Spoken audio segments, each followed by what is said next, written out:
Madame Jaffrey, in her later years, always sat at one of her front parlor windows in the winter afternoons. But one day, many years ago, she was not there, and passers-by missed her kindly greeting or the smiling nod of invitation with which she was apt to favor her intimate acquaintances. One could not help being uneasy at her absence. She was an older woman than her years, and like a piece of her own frail china. She had seen much trouble, but there never was a braver heart. As you went by on the flagstone pavement, you could see the south parlor at a glance. The delightful old-fashioned room was flooded with sunlight.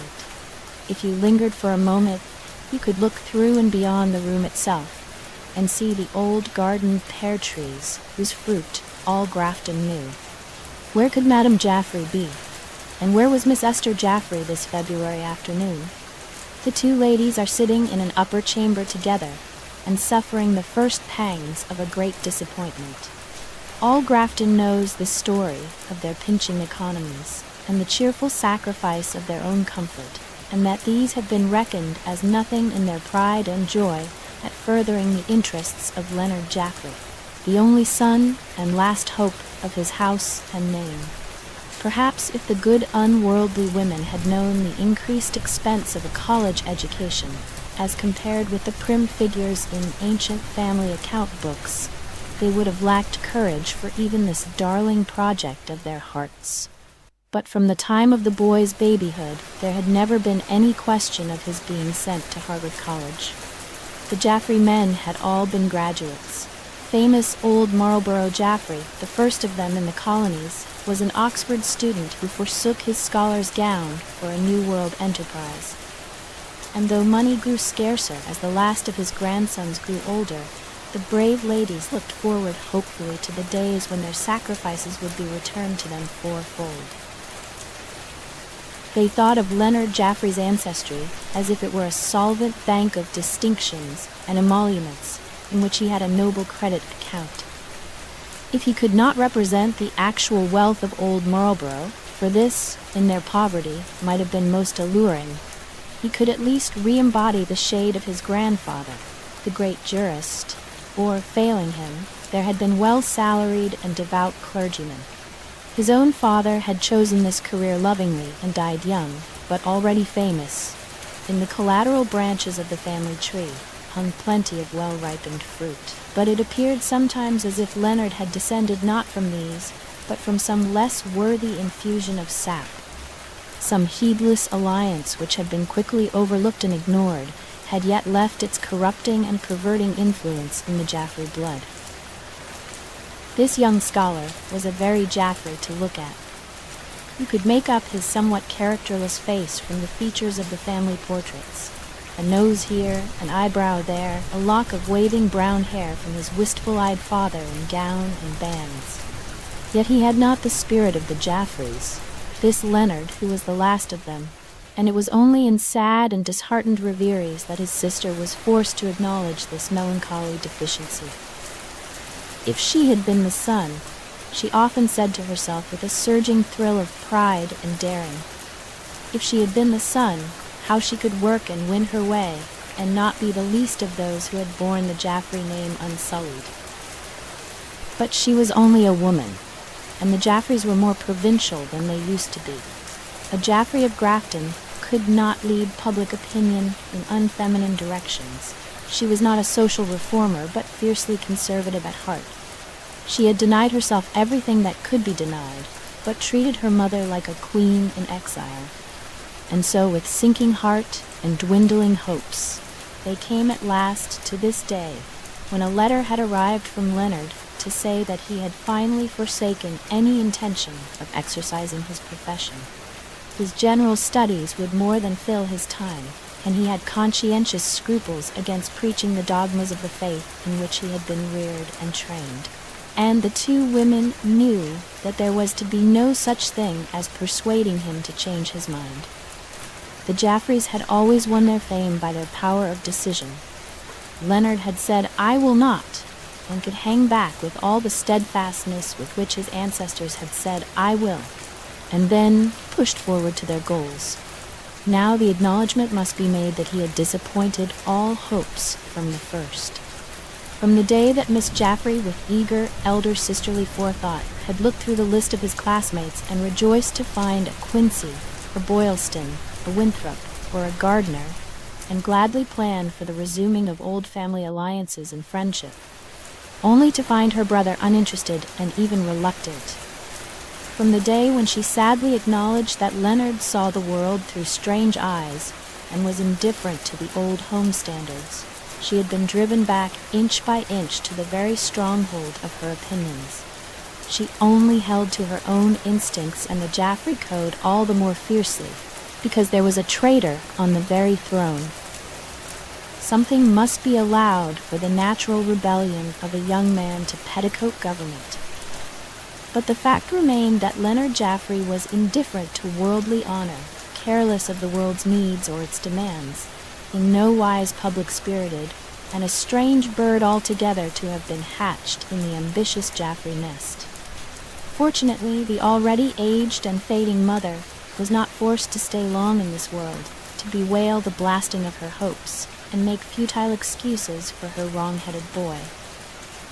By the time he came home from his theological school, with a collection of miscellaneous volumes, for which he must have practiced economies only second in severity to those which had kept him a student at all, Madame Jaffrey had but time to see him once or twice in her darkened room, to whisper that she forgave him her disappointment and respected his conscientiousness. Leonard vaguely understood these expressions, but her death touched him deeply. Let us hope that he regretted his inability to win either gain or glory to lay at her feet, and saw at last in one swift flash of light his own torpor and the burden he had let this patient mother carry. He was only made more silent by the loss and change in his home, and there was a more impenetrable barrier than ever set up between him and his sister Esther. She was the eldest of a large family of children, of whom all had died, but Leonard and herself, and their relationship was somehow unequal. Not that of a brother and sister, who have constantly seen life from somewhere near the same angle. He was only too well aware of her noble rectitude and loyalty, and her uncommon powers of mind, even of her good looks, which seemed to increase instead of paling with the march of years. But he felt her generosity like a chain of steel, and the memory of her sacrifices and her opinion of his course burnt him like living coals. Perhaps he thought it wiser not to undertake a career in which he foresaw inevitable failure. Perhaps it was simply that the natural indolence and love of a bookworm's life filled his whole horizon.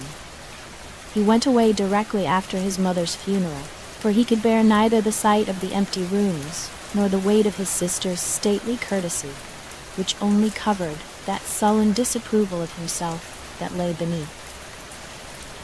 But to this sister he was still a Jaffrey, and however carefully she avoided meeting his eyes, she was able to speak of him serenely to her acquaintances, and to acknowledge without hesitation that he intended to lead the life of a student henceforth, and instead of following his profession, had decided to become a man of letters. She liked to repeat the words, a man of letters. Yes, Leonard was a Jaffrey and had a Jaffrey's right, but those who knew the household best puzzled their brains to know by what means it was to be sustained. The Jaffrey lands had shrunk to the limits of the old pear-tree garden and a strip of decaying wharf property by the river. The Jaffrey fortune had been spent almost to the last farthing in uncomplaining furtherance of the scholar's welfare. Here he was, stranded in the old house with as much energy as a barnacle, looking already close upon middle age from his lack of physical activity, the most unproductive man of letters in New England, with no apparent value either social or commercial. A step farther, and he would only have become what the canny Scotsmen call a stick-it minister. 2. There were enough of the old people left in Grafton, 20 or 30 years ago, to suffer an acute attack of pain and misgiving, when the news was whispered to and fro under the elms that Miss Esther Jaffrey intended to keep a ladies' shop. The immediate reason for it was so aggravating that a great deal of unkind comment flew about the indignant town. there was an unusual visiting from house to house, and some of Miss Jaffrey's own friends were heard to say sorrowfully that it would be more than they could bear to see her stand to serve them behind the counter. Her grandfather, the judge's office, her granduncle's ministerial study, her own father's study, and the place that knew his youthful hopes, the writing of his famous and saintly sermons, and the burning of much midnight oil. What a degradation it seemed to put the old room to this new use. Besides this, had it not been the counting room of Marlborough Jaffrey, the great colonial merchant? Here he had kept the papers of those busy 200-ton ships which had earned his fortune. Here he lived his long and noted life, and defied wind and weather, time and tide, as he pushed forward his bold enterprises through half a score of distant seas. From the small-paned windows he could look far down the broad tide river, which seemed to dutifully dispatch its lazy waters toward the ocean and draw them back again twice a day, in deference to his fleet of packets and gundelows, deep laden with their outbound or incoming cargoes. Those were rich and glorious days for Grafton, but nobody had made any money since. Not only the merchant's own descendants, but everybody else had lived on the remains of their ancient fortunes, except for the yearly produce of the farms and a barely sufficient local system of petty commerce. The farms, the few large houses in the village, even the high-steepled church itself, had been paid for with money that had come in the Jaffrey ships. But it is long since anybody had chosen the business of sailor. There are only a few slippery old sticks of oak timber left in the river mud, and the fortunes have all dwindled away. The embargo gave a killing blow to the prosperity of Grafton, and spendthrifts and foolish men and women and the wear of time have been undermining the once secure investments ever since. The worst punishment fell upon the town's pride, when no sooner had the news been told of a certain Mary Destin's giving up her business in small wares, than it was also known that Miss Esther Jaffrey had made definite arrangements to become her successor. Miss Esther Jaffrey, like Hawthorne's Miss Pynchon, had become reduced to the keeping of a shop. The bulwarks of social safety were broken down, and public opinion was ready to reproach the former owner of the business, since it was vaguely believed that if Mary Destin had not planned to go westward to live with a married sister, this catastrophe would have been averted. Her good sense in making the change was loudly questioned. There was a general feeling, as if she had somehow involved another's ruin, that she ought to have remained in her own lot and place. Third, since we looked in at the parlor windows, many things have happened, but there is no apparent difference in the room itself, except that Madame Jaffrey has gone away. It is 2 weeks now since she died, and they have been 2 bitterly anxious weeks to the lonely daughter who has seen the small hours of nearly every night, and has wondered what her future could be, until her brain has been fairly burning, and her eyes fixed wide open in a sleeplessness that seemed to drain her very soul of its strength. Nobody knew her sorrows now, save herself. There was no longer any incentive for keeping them back, lest someone else might sorrow the more. She had nobody to keep cheerful for now, since her mother died. Loyal Betty, the one maidservant, was dim and dull of wits, except in her own province, and she and Miss Jaffrey plodded their frugal way together, with little conscious thought of each other. Betty's hero was Mr. Leonard, and yet she was taught by instinct to be silent about him before her younger mistress, even in the days when Madame Jaffrey took joy in telling of his poor triumphs, and that noble future apparently now more remote than ever. Betty had been a great resource to the boy's mother. Betty saw no reason why the most improbable successes might not come to pass. The house seemed very much too large nowadays, and it was a poor mockery when it was set in order, as if for guests, during the early summer. Some of the furnishings were already threadbare, but the old timbers were live-hearted, and the long purses of its earlier inhabitants had shaped it with the soundest and best wood and fabric of their day. Little need be spent on it for years to come, but this was a starved and sorry life compared with the earlier abundance. The luxury, the cheerful company, the busy maids and men of an earlier time. Just when the need of getting into debt came now like a crouching tiger into Esther Jaffrey's well-trodden path, the deliverance was also there, a melancholy alternative, but welcomed by her with all a Jaffrey's pride in independence and self-respect. It was indeed sad to think of shopkeeping at her age and under the shadow of her family tree, but it would be much sadder to have no shop to keep, no way to look for deliverance from her poverty. Before the good people of Grafton had ceased gasping and had half reviewed the resources of friends and fitting employments which surely belonged to their leader, the goods of Mary Destin had become those of Esther Jaffrey, and the small projecting room next the sunny parlor, which had been counting house and study by turns, this historic room, which opened handily to the street, was insulted by a stained wood counter and meager showcases, with boxes of thread and needles, and whalebone and edgings and all the minor wares that homekeeping women need in their daily work of mending and making. Miss Jaffrey's shop? Would it ever seem right to say it? Could one ever mention its resources unconsciously, or dare to suggest better bargains? Mary Destin was a cheerful gossip and a born tradeswoman. She had gone away contented with the value of an ancient silver-set diamond ring safely pinned into her pocket. And yet Miss Jaffrey had not ceased to be a lady because she had begun to keep a shop. As one woman after another ventured in to make a necessary purchase after the first odd week, they found her more friendly and sympathetic than ever. She was ready to talk across the counter, to take a bit off her prices when she heard a lofty hint of the article being too expensive. She only listened with wistful eagerness when a story was told that a former resident of Grafton had given the old town a vast sum of money for a public library. The Jaffreys' day was almost over, but no jealousy of any new patrons seemed to be in her generous heart. In fact, Miss Jaffrey now first became really known to some of the Grafton people, who had wished through envy and conscious inferiority to take pennyworths out of her high reputation. They could not help being pleased with her lovely bearing and her serene acceptance of her altered fortunes. And so the enterprise of her later life began with the sympathy and blessing of all who knew her. The familiar white-lettered black boxes of ship's papers that had belonged to rich old Marlborough Jaffrey were still perched in line on a high upper shelf that corniced the room.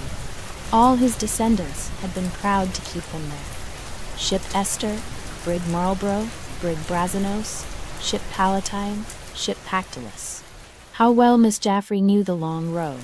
They were almost like funereal coffers that held the ashes of her ancestors.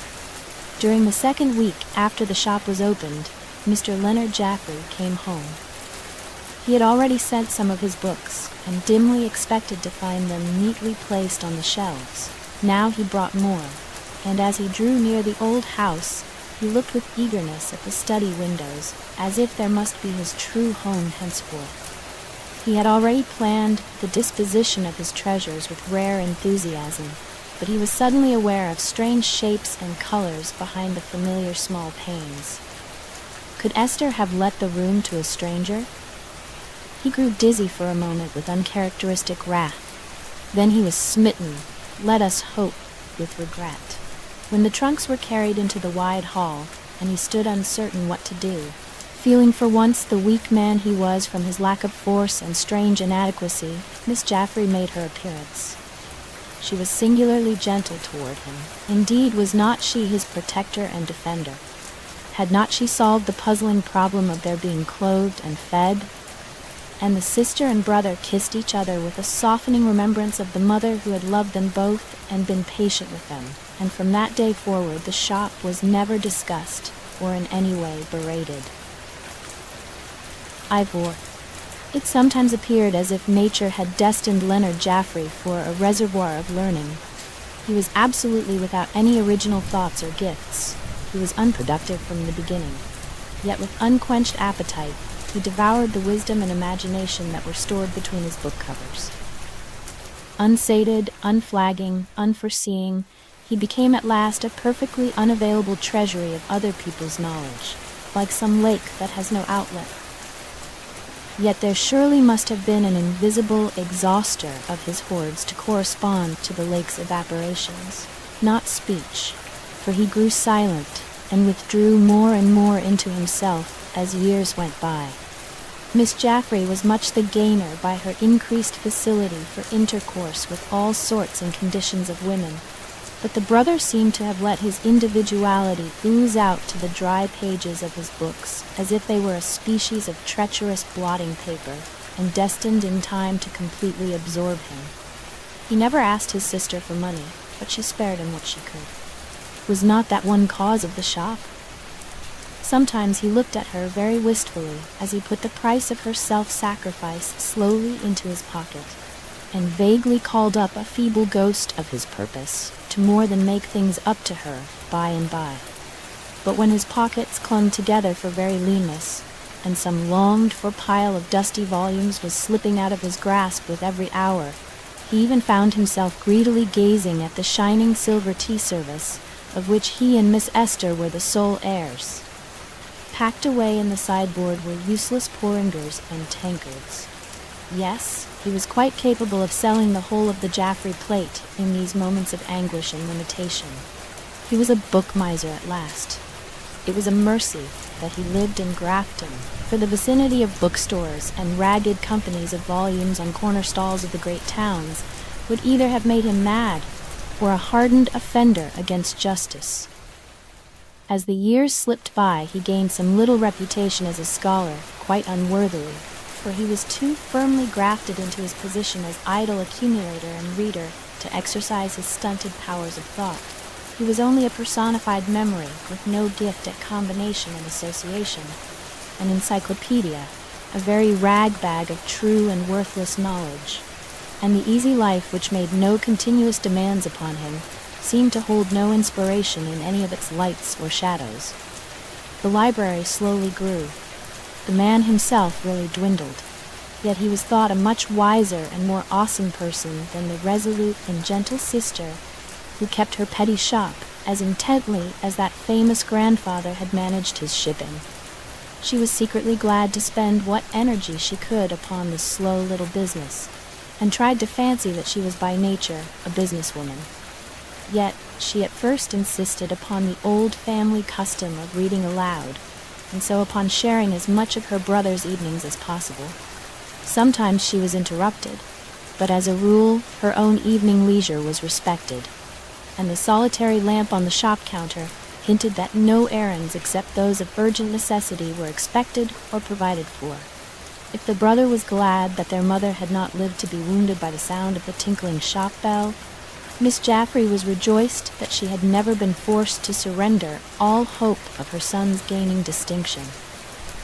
But toleration and good breeding kept a harmonious atmosphere in the old house, and on summer Sundays, when there were strangers in the village, admiring neighbors still pointed out Mr.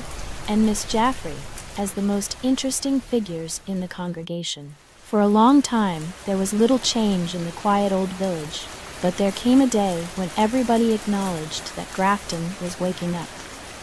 It has already been hinted that a large sum of money was left in trust for the building of a public library. The old academy, well endowed and famous along the line of its earlier history, seemed to take a new lease of life, and as in days of the past, a successful teacher drew round him the brightest boys and girls of the neighboring towns. There were more and more people, too, who discovered the beauties of the wide tidal river and its wooded banks, and from the neighboring resorts on the seashore nearby, increasing numbers of summer idlers came inland like birds of passage to linger for a while in the shade of the great Grafton elms.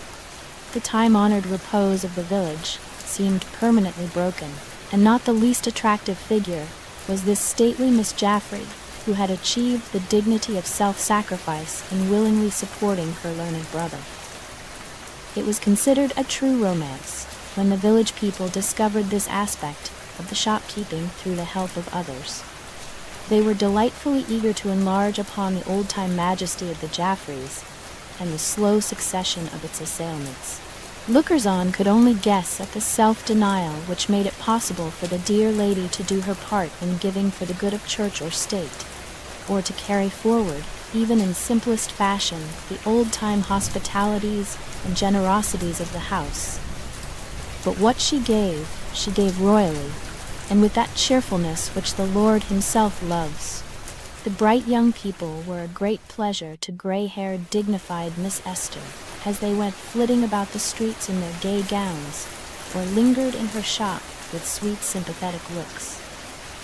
Some found their way into the parlor and learned to know the rest of the fine old house, and were even graciously entertained at tea to their heart's delight and admiration. More than one descendant of the house's old acquaintances carried away to Boston a glowing description of this fine gentlewoman in her nobly equipped dwelling and the pathetic, unworthy business of her life. The brother did not lose charm from the fact that he was seldom seen and was still in middle life, with the manly beauty of the painted Jaffreys on the walls. But as winter took the place of summer and these gay guests disappeared like butterflies, the village seemed more familiar again, and as if it had turned over for another nap. The walls of the new library were rising. Miss Jaffrey liked to hear the clink of the masons' hammers, and one day thought sorrowfully that she was growing old, and there was no one to follow herself and Leonard in the Jaffrey house. There was one comfort. He had not gathered his books for nothing. She would urge him to decide to leave them to the town by and by, when death called him away for his sins to a bookless world. She herself had not been worthy the name of Jaffrey. There was no reason why anybody should remember her, but she had kept her house generously and her shop honestly. Perhaps I had to be punished for my pride, she thought, at the wistful remembrance of a proud and hopeful girlhood. The elder ladies of Grafton were fond of saying to each other with gentle emphasis, "You know, Miss Jaffrey understands what ladies care for." This was the gift of her ancestry then, a delicate power of selecting linen, cambric, or soft ribbons. Was there, beside, a trained capacity and usable force, which some persons of less illustrious descent found themselves without? She was the chief literary authority of the town, though it was acknowledged that her brother was more available for serious questioning. The old-fashioned book club had its headquarters in the shop, and the best talk and best influence in Grafton resided under Miss Jaffrey's roof. In truth, her own ladylike, apologetic little headdress thatched it in. Yet, alas, there were some new shops now in the new part of the town. Miss Jaffrey had a mere trifle of money for the rainy days of her fast-approaching age, and yet she had been careful and wise and self-denying all the way. She was almost proud of the bookworm overhead, instead of being indignant with him. She never reproached her brother. It would have broken her heart if he had gone to shopkeeping. "Yes, Leonard is man of letters," she used to say with smiling indulgence. "One cannot expect business gifts in him with all the rest." She began to dream now of his making a proper marriage. It was partly for this that she planned her summer tea parties. That winter brought new problems. Betty was really old, and for the first time in her life fell ill. Miss Jaffrey overworked herself and had to close the shop for many days together, and at last hired an inadequate young girl to tend it in her place in order to serve Betty herself. But Betty was only enraged at such officiousness, and the shop was quickly put into dire disorder. Miss Jaffrey was in real distress for a time, but after a while the clouds blew over, and she was left with a miserable fear of the repetition of such dark days. Several of her best patrons and most valued friends had died. Time was fast assailing her security as a businesswoman. What had she to look forward to but dependent poverty, the sharpest sorrow that old age can bring to a woman of her nature? Yet Leonard did not suspect these anxieties. He ate his methodical breakfast and took his methodical walk and made his accurate notes in a clerkly hand, catalogued and recatalogued his books, and lived his peaceful life. Sometimes he noticed that his sister had changed in outward looks, but it never occurred to him to ask the reason. They walked into church on Sunday with widely different feelings. The woman's heart crying for help, and, for the second time, driven to despair. The man comfortable, unapprehensive, and ready to quibble with the clergyman about the emphasis of a Greek word or incorrect quotation from one of the early fathers. Miss Jaffrey climbed to the garret once to look at a disused set of heavy mahogany chairs. If worst came to worst, she would write presently to a young summer friend who had delicately suggested her ardent desire to buy such fine old furniture. Leonard would not miss the chairs. As they sat opposite each other at tea time, Leonard being also a silent sufferer for more books, the tea urn winked and blinked at first one and then the other, as if conscious of its solid worth. It was secure in the belief that its owners were capable of starving before their empty plates rather than sell it to a stranger. One winter day, a man came driving slowly up the wide Grafton Street under the leafless branches of the elms. For some time before there had been no other passerby, and the people who sat at their windows looked out with mingled relief and curiosity at the small, old-fashioned sleigh and heavy, slow-stepping horse. It was certainly very dull in Grafton in winter weather, and in a cold, clear day like this, when the snow on the house roofs refused to melt, as everyone said, in the eye of the sun, there was little going abroad. Several housebound women, eager for something new to think about, flattened their foreheads against the cold window panes to see where John Grant was going. He was a rich farmer from a comfortable home of his own 2 or 3 miles below on the river shore, a widower these dozen years, and well known in the village. "He's turning up by Miss Jaffrey's shop," said one observer. "I hope he's going to buy her out, I'm sure." Time was that most all the farmers' folks used to trade with her, but they'd been told off to the new stores down by the factory, and she must find it dreadful, poor pickin'. Hard, ain't it? But then she might make some effort to keep up with the times and get some sort of fancy wares. Miss Jaffrey herself was sitting in her sunny parlor, trying to busy herself with some mending. There was little making to do now, the year round. She gladly saw John Grant stop and fasten his horse. Then a shadow dimmed her eyes as she laid down her work and went toward the shop to meet him. There was no fire there. For 3 days she had done almost no business, and she could not waste the firewood. Brief errands could be done in spite of the cold. She would trust to the forbearance of her customers, and she had just been almost congratulating herself that no one had yet appeared. In mild weather the place of business could easily be warmed by the parlor fire, that John Grant might be chilled after his drive. With ready hospitality, she only waited until he had knocked the last lump of snow off his sturdy boots and shut the shop door behind him, before she asked him to come into the parlor to warm himself. The kindly, pitying heart of the man grew very sad as he looked at his hostess. Standing before her half-empty shelves, he hesitated a minute, as if it might be kinder to ignore the cold. Then he saw how thin and gray she looked, for the quaint, 3-cornered shawl round her thin shoulders was not preventing one shiver after another.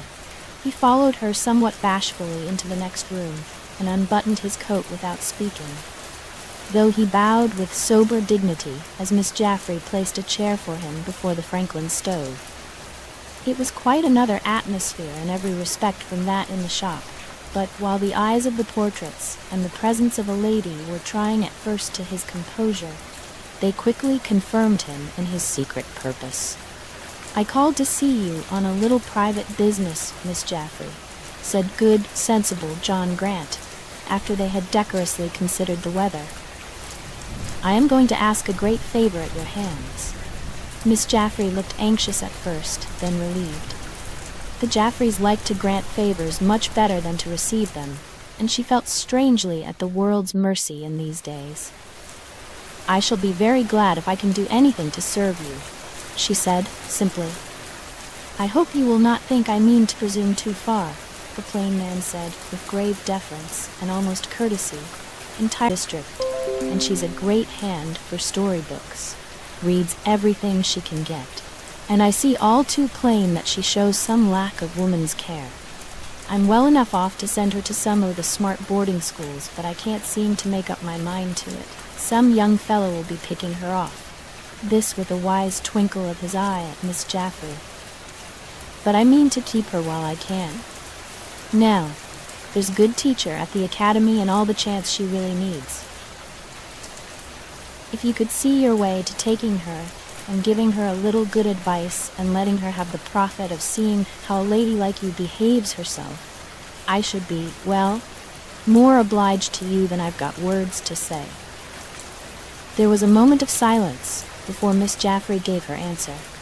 The speaker grew a little anxious and feared that he had been, as he first suggested, presuming. There had long been cordial relations between the Jaffreys and the farm by the river. It was his grandmother's pride to tell how the Madame Jaffrey of her day brought gay parties to eat strawberries and cream, and had once done the gracious favor of showing all her own treasures of china to the admiring farmer's wife. Courtesy and mutual regard and dependence there had always been, but this sort of equality, never, and yet the shop and the unstemmed flood of poverty and anxiety remained. The petitioner had truly meant a kindness to Miss Jaffrey, as well as a favor to himself. His pretty Nellie was good enough for any household. Miss Jaffrey turned from the half-moon table where she had been fingering her sewing work in an aimless fashion. "I should indeed be very glad to have her come, if, shyly, you think she will be contented. We are a sober pair, my brother and I, but he will be able to aid with her studies. I will not try to conceal from you that it will be a great help to me. I have been anxious lately about," but the sentence was never ended. "She has a sweet young face." The father's heart was quickly touched. He could hardly have told why the simple occasion affected him so much. He had already noticed that the fire was made of chilly bits of the old pear trees which had been broken by winter winds, and determined to send an honest load of his own wholehearted rock maple wood for Nellie's benefit as well as the Jaffreys'. The certainty of the old house's poverty and an empty cellar beneath made him warmly resolve to provision it as for a siege. All his generous lavishness should work its will. Miss Jaffrey's grandfather, the judge, had saved his own grandfather from ruin, and he ought to have been seeing what he could do for this poor lady in her pinched housekeeping. It was hard to come down from a delightful level of talk about Nellie's needs and prospects, and insistence upon paying a good price for board in view of her rare advantages. But at last, when the interview was ended, John Grant bought Miss Jaffrey's entire stock of fine handkerchiefs by way of a gift for his daughter. It was such bleak weather in the shop that he tried to shorten the process of sale by stuffing them into his deep coat pocket. But Miss Jaffrey insisted upon wrapping them with proper precision and figuring their cost on a bit of paper which she would have him audit with care. Her own fingers stiffened all too easily at the least chill.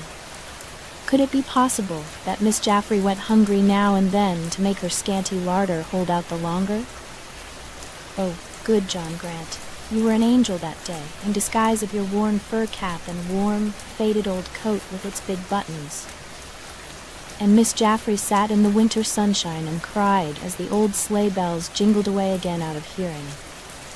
Now she had surely seen her darkest day, and things could never be so hard and trying again. In the twilight, Brother Leonard came down, unusually fretful because his lamp held no oil, and he had been obliged to lay by his work. Betty told me that we had no more, but I could not send for any, said the patient sister. I have a little money now, however. Mr. Grant has been a good customer. I do not see any objection, Leonard Jaffrey gave kind assurance, after the new plan had been detailed, with not a little apprehension. Nellie Grant has a pretty face like a spring flower, he added, with unexpected sentiment, his elderly bookworm, whom nobody suspected of knowing one young parishioner from another in the old Grafton church. Betty alone was daunted at the prospect.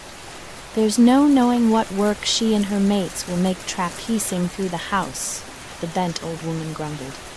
I thought it was time to end this playing of keeping shop, she added to herself later. We should all have starved pretty soon, like a nest of frozen mice. And see if I don't hint round and spy if they ain't got some of them big pippin apples at the farm, now that old Madam used never to be without. They do make proper dumplings and sliced pies.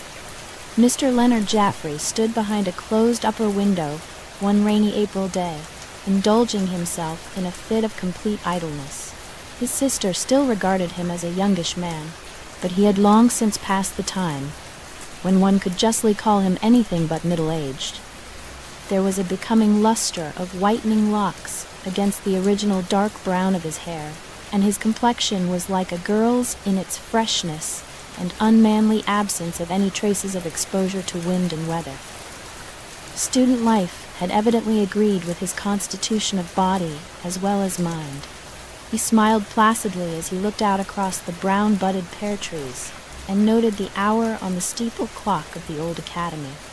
Everywhere in Grafton, the Jaffreys might be reminded of their ancestors, for the needs of church and state had always been liberally considered as long as there was any money to give. Judge Jaffrey had handsomely endowed the ancient parish, and had given the very steeple clock itself, to which his great-grandson now listened as it struck 3. It seemed a fitting return of such favors on the part of the family that a poor boy who had grown rich in the western country should have chosen a public library as his monument. Grafton as a town was not especially dependent upon literature, but when the last of the Jaffreys proved to be a scholar, public notice was naturally taken of it, and the old-time favors would now be suitably returned. But the last of the Jaffreys gave the question no definite thought as he cast a sidewise glance at the new library's roof and contemptuously reminded himself that there would probably never be a collection of books under it which would afford him much interest. Trivial modern volumes of transient worth were all that his fellow townspeople might be expected to select. It did not naturally occur to this learned gentleman that his own duty lay in the direction of wise counsel and devoted interest. To him the practical affairs of life, or any sense of personal obligation, were as foreign as the problems of astronomy to a blind man. Through the recent struggles of his own family life, through years and years, while Miss Jaffrey had crept painfully along the narrow path between want and tolerable comfort, he had been as unconscious of her makeshifts and anxieties as if he had been an Indian brave whose round-shouldered squaw existed for nothing but to carry tent poles on her back and to provide their necessary food. Yet he was sublimely conscious of much tenderness of heart and proper interest in the human race. His world was a book world, not peopled with material shapes. While he stood at the window, one could not help being struck by the neatness and quaintness of his attire, for the clothes he wore expressed a man who rightfully belonged to an earlier generation. He might have been the despair of a fashionable tailor, with that almost instantaneous process of assimilating his garments to the out-of-date spirit underneath. There was an odor of old leather books about his overcoat when he stood meekly in the Grafton post office, or conscientiously drifted with the crowd toward the place of voting on town meeting days. As one glanced about the room, upon which his back was turned that cloudy afternoon, it presented a curious appearance, and it was impossible not to be reminded of certain shellfish whose covering thickens with age. No wonder that a suggestion of brown leather bindings followed him in his rare progresses into the outer world, for here there were hundreds shelved in crowded lines, piled in small toppling precipices against the wainscoted walls, and stacked in sliding hillocks here and there on the uncarpeted floor. Leonard Jaffrey himself could find his way among them. Even in the dark, like a soft-pawed pussycat, the noise of a fallen book was the only sound that roused his anger. There was apparent danger for a stray visitor, as if in time this floor and walls of experienced volumes would suddenly close in and stifle the room's occupant.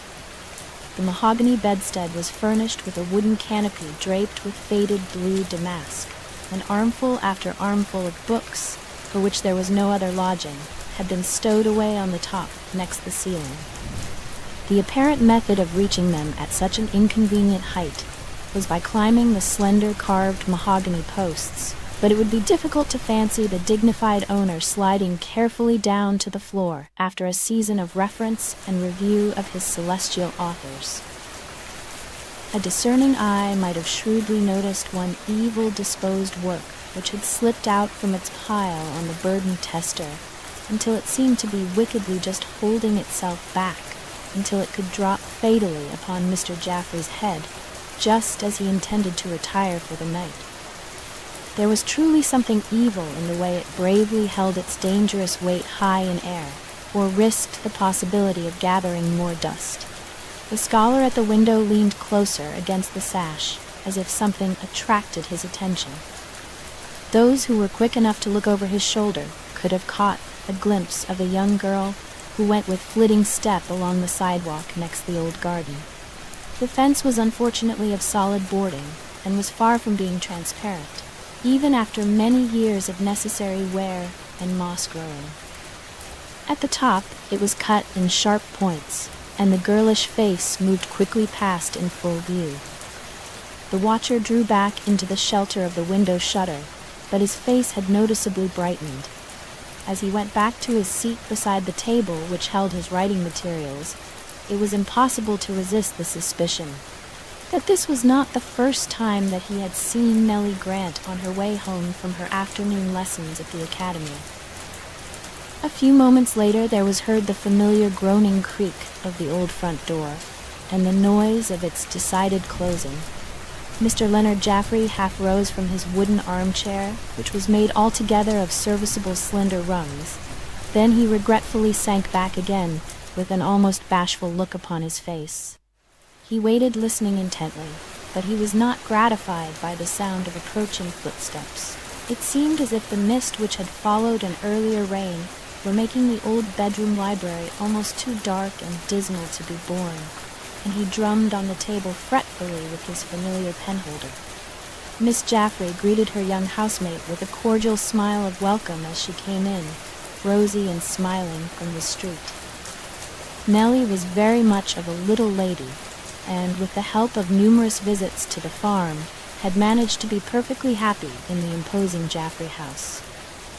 She inquired now whether her father had made his appearance while she had been at school, and heard that nothing had been seen of him, with hardly a shade of disappointment. "I told him to stop for me if he came over this afternoon," she explained, "but I don't believe he cares about bringing me back so early in the morning in this rainy weather." She was kneeling on the window seat and looking eagerly up and down the deserted street. "You must go and take off your damp clothes," advised Miss Jaffrey quietly. "I don't want to send you home with a cold," but the healthy country girl only laughed and made no other reply. "What do the schoolgirls want with so much of that narrow tape?" asked the elder woman timidly, for Nellie had fallen into a deep reverie as she still knelt in the window. "Oh, it's a notion about a kind of stiff little trimming. They sew it together in pointed patterns. I'm sure I never should have patience to do it." "Why, have they been here for some?" asked the young lodger with eager interest, for she had already learned to share in the satisfaction that followed a day of good sales.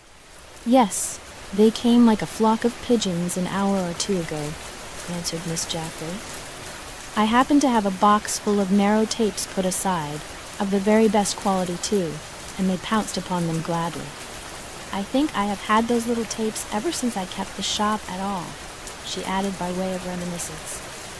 "Dear, dear, how many years it has been now, yet I somehow always think of it as a new thing, and the bell always startles me a little." "I suppose it has been a good deal of company to you," replied Nellie with a vagueness in her tone that implied her intention of changing the subject. "I'm so confused about my mental philosophy lesson, Miss Jaffrey," she announced with sudden bravery. "I wonder if Mr. Leonard would explain it a little?" "Perhaps you would do as well to wait until the evening now," the mistress answered respectfully. "He never likes to be interrupted." "I must study my Latin then," said the girl, with something like a pout. "He always says that I may come up at any time, and if he is too busy, he will say so. I don't see any sense in mental philosophy, anyway. I like things that belong to out of doors." "I dare say you are right about asking him now," said Miss Jaffrey after a moment's pause. Her brother's learned exposition of the Baconian philosophy the evening before in that pleasant parlor had been to her very dull and unrewarding, but she was only a plain, uninstructed woman whose choice of reading ranged through the humbler level of fiction rather than among the mandates of the philosophers. The young girl gathered her books with alacrity and went up the wide hall staircase. There was one step that announced her coming by a peculiar creaking sound, and when Leonard Jaffrey heard it, he fairly ran to open his door. Miss Jaffrey was possessed by an unusual spirit of thankfulness when she was again left alone. Life had been so much easier for them all since Nellie Grant became a member of the household. They all seemed revivified by her fresh young life. She was a mannerly child, surely, and had been so considerate about making extra trouble and forcing her own companions and personal concerns into undue prominence. It was good for Leonard to have this new interest to draw him away from his books. He really had seemed in excellent spirits of late, and lost the elderly look that he had begun to wear. What an advantage his society is to that girl who knows nothing of the world, thought the admiring sister as she creased down the edges of a collar. Leonard had really for once noticed that he needed a new article of raiment, and had even advised a slight modernizing change in the old collar pattern. Dear, unworldly Miss Esther Jaffrey, where were your woman's wits? In spite of Leonard's variation and deflection from his sister's ideal of the last of the Jaffreys, she still looked forward confidently to some less and less possible change. In one of the great camphor wood packing chests lay a silk Geneva gown, of which the folds grew sharper and the texture more limp year by year. But Miss Jaffrey touched it tenderly every spring and fall in her careful housekeeping, as if the day might still come when Leonard would soberly deck himself in the ancestral garment. But the Geneva gown had long ago been too narrow for his plump back. It was cut for a slender, dutiful ascetic. Sometimes Miss Jaffrey folded her hands in her lap and looked at her brother with pleased wonder at his vast learning. She tried to make it real to herself that he could read Greek and Hebrew and was way-wise in the most perplexing bypaths of ancient history. She was blessed with the gift of reverence, was Miss Jaffrey, like many another woman of her generation. She would have found it convenient if Leonard could have best stirred his feeble muscles enough to drive a nail straight or grapple with a rusty screw, but she never reproached him and learned to use a hammer herself instead. With Nellie Grant's veneration for the scholar, her own pride and pleasure loomed afresh. She was thankful to have her brother get a glimpse of fresh young life. It was in every way desirable to give him a little change from his books and creaking pen. It was plain that Mr. Leonard Jaffrey himself was by no means averse to such refreshment. He became unwontedly agreeable and lost a good deal of the dull expression of countenance and heaviness of motion which were the result of a good appetite and dangerous lack of exercise. As the spring days grew longer and brighter and the snow disappeared, and the early frogs piped loud and clear in the river marshes, Nellie besought her tutor and governor to take a walk after tea down the river road. She wanted to talk about her lessons, she said, and she hated to be shut up in the house all the time, now that the pleasant weather had come. It was such tiresome work studying, but she liked to have people tell her things that one ought to know. And Mr. Jaffrey amiably accepted her invitation, and took a stalwart ancestral walking stick from behind the hall door, smiling all the time at Nellie's girlish opinions of life. Somebody jingled the shop doorbell impatiently for the second time and scuffed her feet about on the clean floor, and Miss Jaffrey obeyed the summons as if she were in a dream. She had watched the two figures depart up the street under the budding elms with a strange feeling of bewilderment, as if the air she breathed there at the parlor window held a kind of dull intoxication.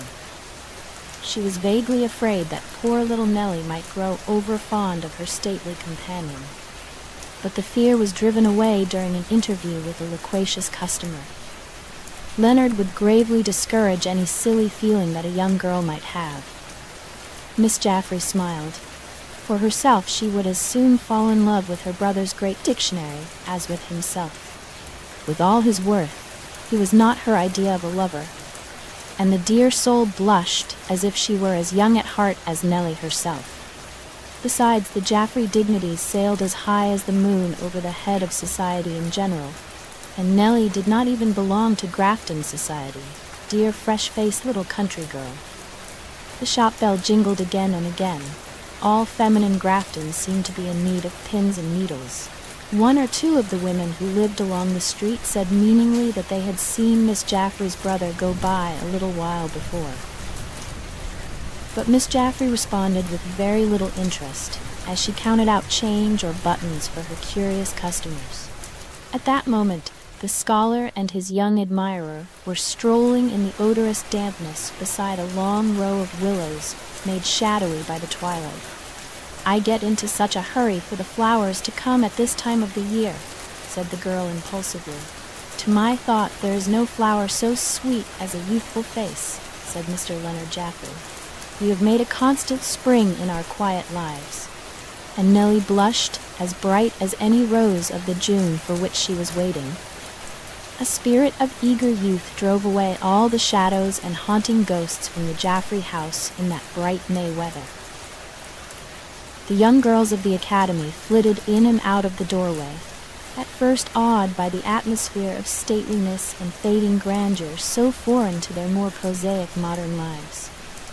Nellie was very popular among her classmates and had a way of asking them to the farm by twos and threes to spend the Saturdays and holidays of term time. They felt much more at their ease in such surroundings, and secretly admired their hostess because she was so completely unawed and at home with severe Miss Jaffrey and her hermit brother. Miss Jaffrey was patient and affable in her place of business, but it was quite another matter when she rose to receive you in her parlor with that grand manner and simple welcome. The old house was always pleasant in the spring, and its mistress now found herself unusually cheerful and hopeful. She hardly dared to look forward to the time when her young housemate must disappear, not only with her gay young train, but with her generous contribution to the slender revenues of the housekeeping. There was a delightful reminiscence of the past in all the intercourse with the farm.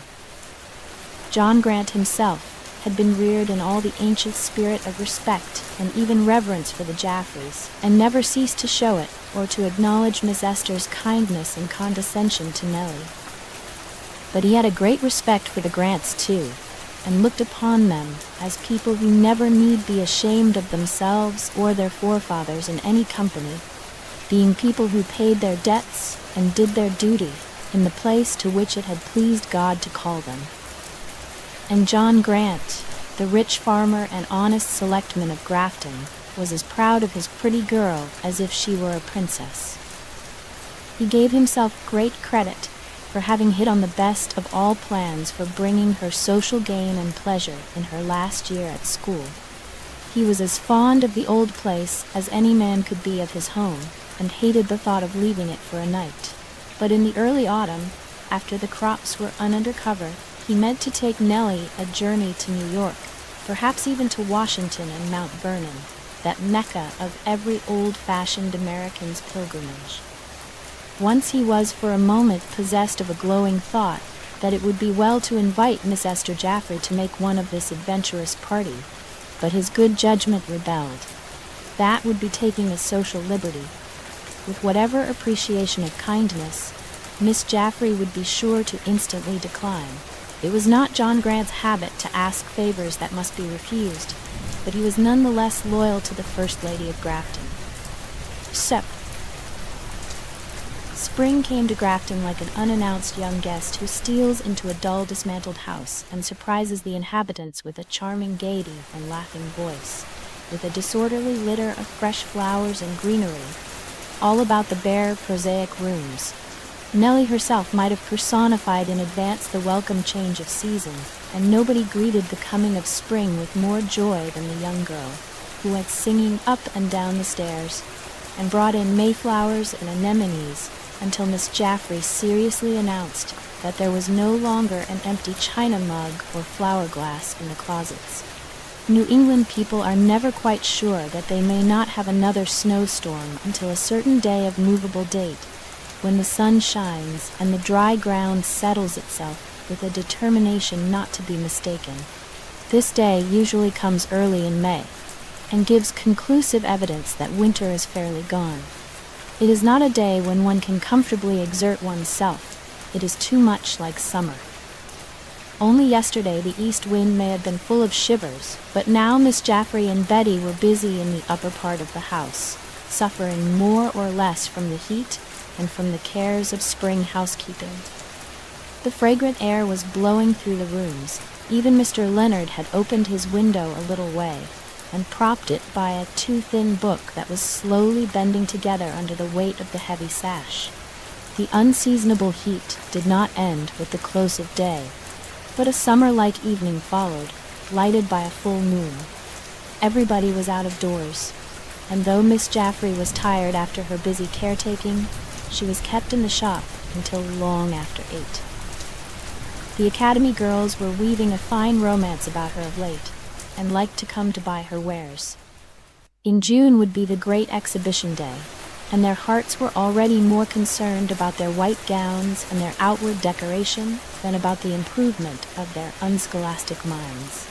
They hushed their chatter and put on a more decorous and deferential manner as they came into Miss Jaffrey's presence, but they smiled at each other and understood a great many things without speech. The elder woman and the gay girls.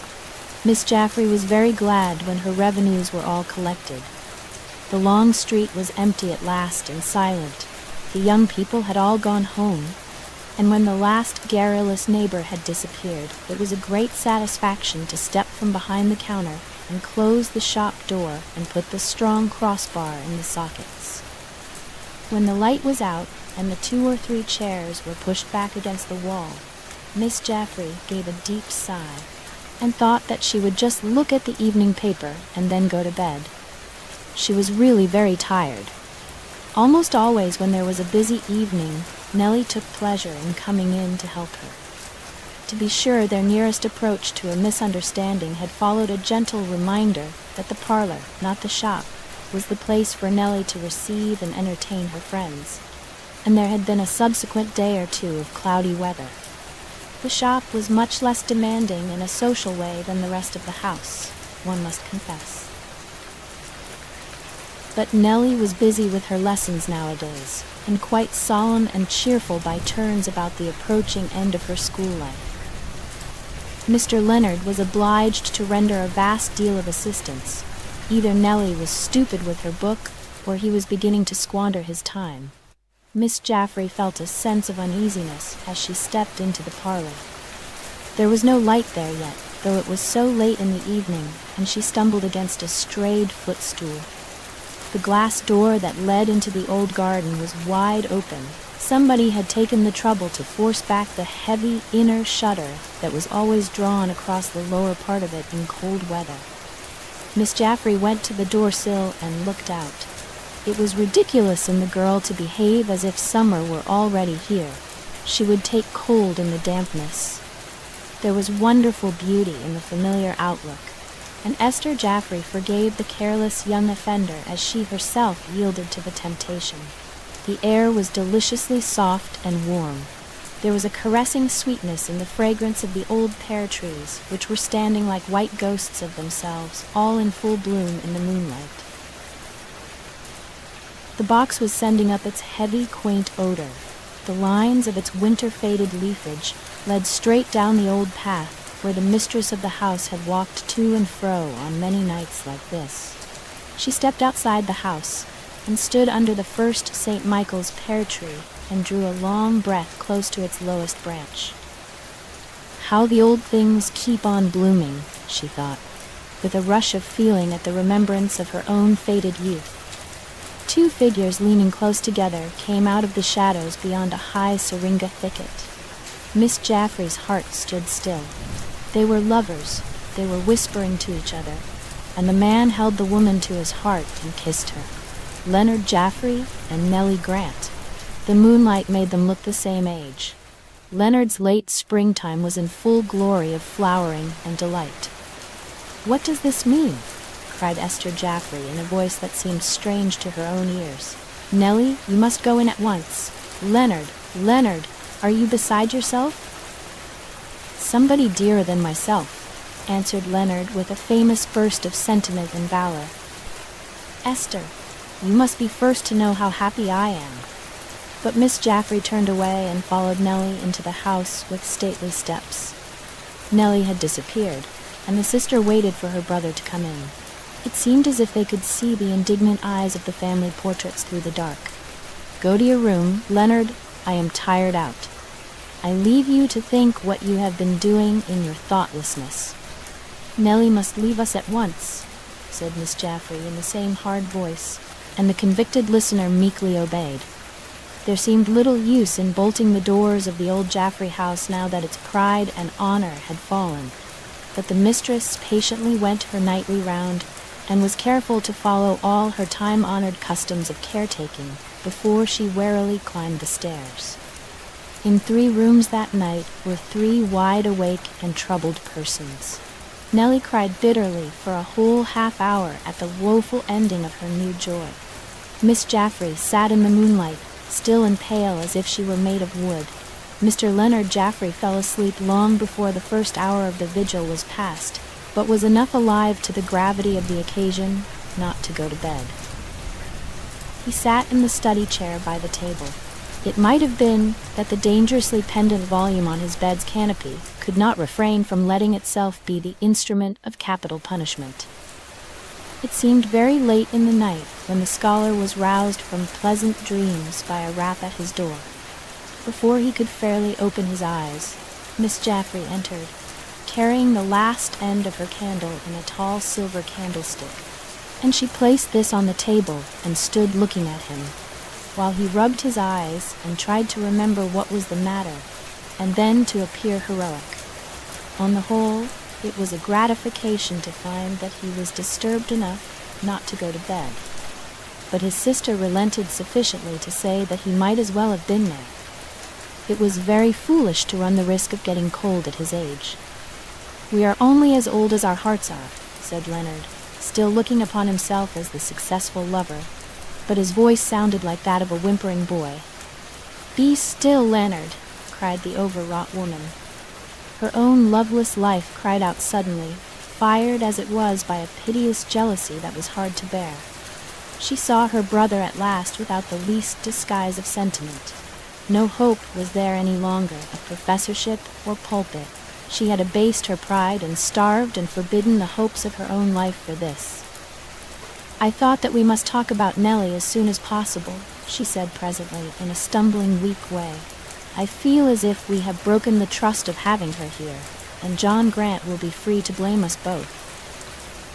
"Esther," said the culprit, leaving his chair somewhat stiffly, "I am engaged to marry his daughter. I do not see why you think our loving each other so disgraceful. The Jaffreys." "Don't, Leonard," and Miss Jaffrey steadied herself by the table. "We must put all that by. What right have you to ask that young girl to marry you? What have you to give her? Are you going to let John Grant support you? He is a clear-headed, right-minded man, and you have not a cent unless I give it you.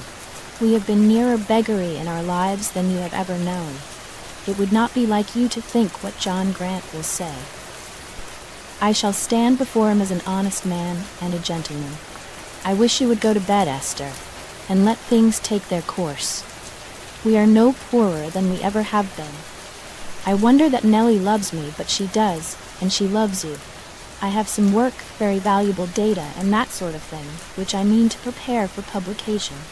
There may be duties in connection with the Academy," murmured Mr. Leonard Jaffrey with some confidence. "There is the shop," replied his sister, looking gray and old. "I have very few dollars laid aside after all these years. You must go to John Grant's to live," she said savagely, as if she meant it for a taunt. "No doubt he will remember that you are a Jaffrey." "It would be too far from the post office," said the placid, literal man, taking a step or two toward the door, which was slowly swinging open, released as if for a ghost's entrance by its worn latch.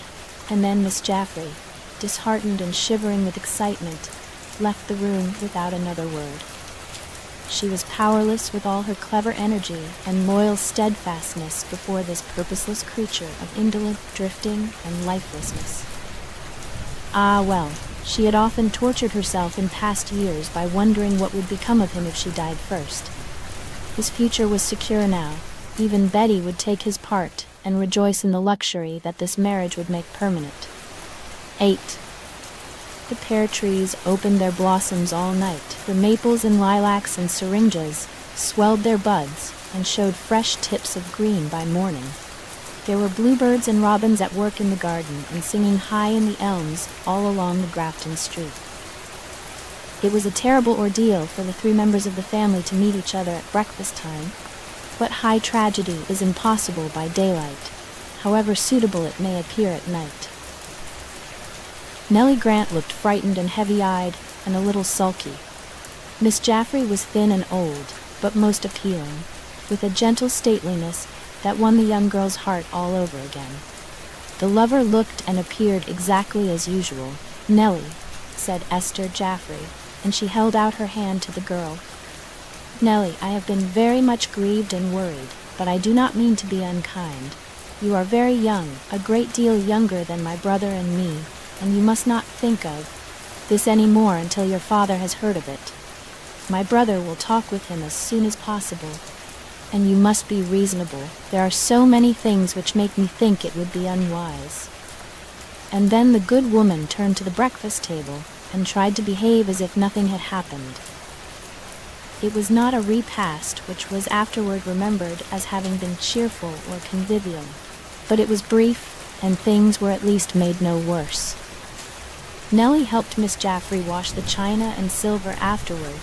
She noticed curiously for the first time the handsome crest that was engraved on the silver cream pitcher, and looked up to find her companion's eyes fixed upon her with unwonted coldness. The crest did not mean half so much to Nellie as one might have thought or wished, and was not in the least connected with her simple ambitions. Alas, how Miss Jaffrey's heart was aching. She had never been ashamed before, as she was ashamed now. The Jaffreys were to be John Grant's dependents, unless he was sensible enough to cast them off and accuse them indignantly of lack of care for his daughter and her best interests. Alas, alas! If Nellie would only go to school, it would be more possible to think what should be done. But it was a long hour from 8 to 9, and Leonard would not even go to his study and take himself out of the way. If Miss Jaffrey had understood that the lovers were hoping to have a few words alone together, I do not think that she was in a frame of mind to have granted the opportunity. There came a loud knock at the front door just as Nellie was coming downstairs with her schoolbooks. She looked rueful when she saw her father, and was startled into a fear that Miss Jaffrey had already summoned him, and that lynch law was to be served upon her love. But the other selectmen of the town were with him, and she waited on the stairs while they solemnly deposited their hats on the straight-backed mahogany chair by the parlor door and disappeared. Then she flew out to school without even a greeting to her father, who started to call her back, and then remembered the important business in hand. "We have come to see your brother on business this morning," said the spokesman, turning to Miss Jaffrey, though the brother was also in the room.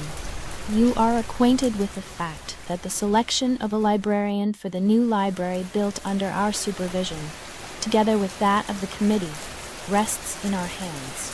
We have said nothing of the time of decision, for fear that outside influence would be brought to bear. We don't feel as if we had any right to pass by such a distinguished lover of learning and a member of our most noted family, and now request Mr. Jaffrey to consider and accept. There will be arduous work in selecting the books and getting the thing going," said the selectman, relaxing from the effort of his previously composed speech, and beginning to grow red in the face and damp as to his skin. "But I can tell you there's money enough to pay the bills, and for clerk hire, too, if he wants it. The regular salary at present, besides expenses, will be $1,000 a year." Miss Jaffrey and her brother looked at each other. He at least was triumphant. "I accept this mark of confidence with profound thanks," said Leonard, bowing handsomely to the selectman. "I shall feel that my long years of study have been in the providence of God a special training for the position." Miss Jaffrey was dizzy and unnerved. She bade the selectmen good morning, for they were in haste with morning calls at that season of the year, being busy farmers. The new librarian ushered them out with great politeness and closed the hall door gently. Then he stopped a moment to reflect, and presently hurried back on tiptoe with a pompous smile. Miss Esther still stood where he had left her. "I am very glad and proud, brother," she said with effort, and the great man was unexpectedly a little chilled. "Esther," he answered amiably, as if he had something to forgive her, "I have always had confidence that the time would come when I should be able to repay your kindness. You must be done with the shop now." "We never," said the pale old woman, but in spite of this, her heart felt curiously light. At that moment the shop bell tinkled impatiently, and Miss Jaffrey went in, stately as a princess, to wait upon an early customer.